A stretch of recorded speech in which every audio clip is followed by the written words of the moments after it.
I remember, like, before Josh and Evie ever started dating, that I heard a lot about this guy named Josh, and he was Evie's friend. And I heard that he had a lot of other friends that were girls too, and I kind of suspected, or somehow Evie alluded to the fact that possibly she was interested in being more than friends with him. Well, then I had never met Josh until we dropped her off her senior year, and I had no idea who Josh was. It's because I was coming down to California with my parents and Evie to drop her off at school, and I was thinking, man, he's got a lot of other friends that are girls. I don't know about this guy, you know, kind of shady there. And we were driving through Bethany University, and she said, "Stop the car." I saw this young skinny guy run up and just hug Evie and say, "Hi, Evie!" And I saw like this entourage of girls following him around. And the first thing I thought was, who is this guy? And all his friends, and I don't want him near my sister.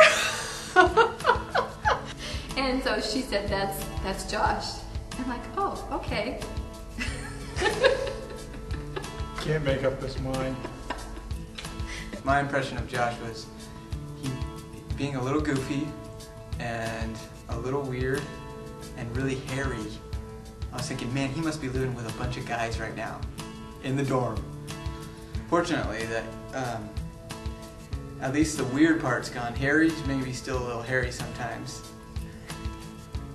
but definitely very mature. So, very mature man. The first time that in meeting Evie, that I met Evie was, I just thought she was very sweet, very cute, very pretty, very quiet and shy, but adorable.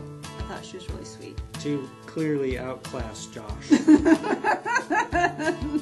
Yeah.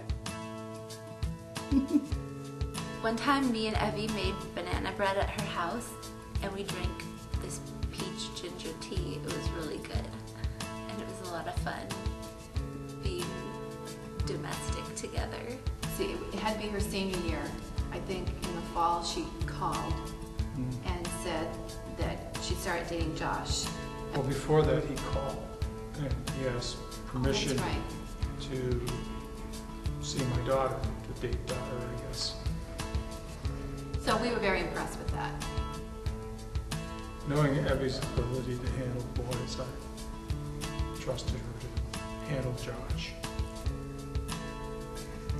I remember at Evie's graduation, and I went and I was talking with Peg, and I just was very emotional actually, and I said something to the effect of, Peg, I don't know what the Lord has in store for our two kids, but I want you to know that we really, really love Evie.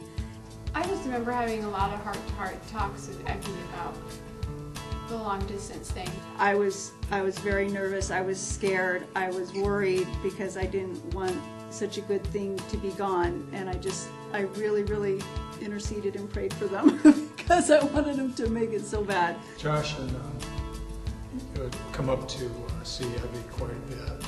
It seemed like every 2 or 3 months he would come up and stay, sometimes for a weekend, sometimes for a lot longer.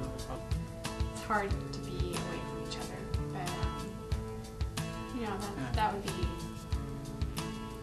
It says a That's lot what I about the remember about relationship that to time. be able to be apart that long. They did it. They did it for 2 years, and now it's here. Yay.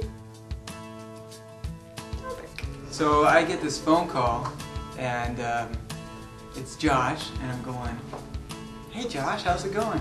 And he goes, "Good. I'm just thinking about proposing to Evie." And he goes, "But I'm not sure." And I said, "Well, you really need to think about it. I mean, do you love her?" And you know, no, not about that. I know I love her. I'm just not sure how I'm supposed to propose to her.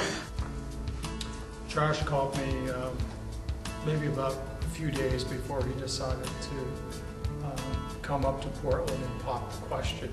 And before he did that, he wanted to make sure that he sat down and talked to me if I thought that was a good thing, that I could give my blessing to that. I had a lot of questions for Josh. I have about a good page of typewritten questions, and kind of went through those. and made sure that he passed the test, which he passed the test flying colors. He did quite well, and just confirmed everything that we felt about him. They have grown so much together in the relationship and in the way that they adore and treat each other. It's awesome to see over time how close they've gotten. I can see that Josh is good for Evie, that he brings out the best in her, and he's an encourager and exhorter. And Evie has her giftings that bring out the best in Josh too. I think that Josh will bring out some spontaneity in Evie, and I think that Evie will bring some stability to Josh. And one time she came over to my house and we made brownies, and we decided not just to make regular brownies, but we made peanut butter brownies and peppermint brownies, and we just threw things in there and they turned out to be fantastic. And Evie's just creative like that, and she inspires me to be a better person and a better baker.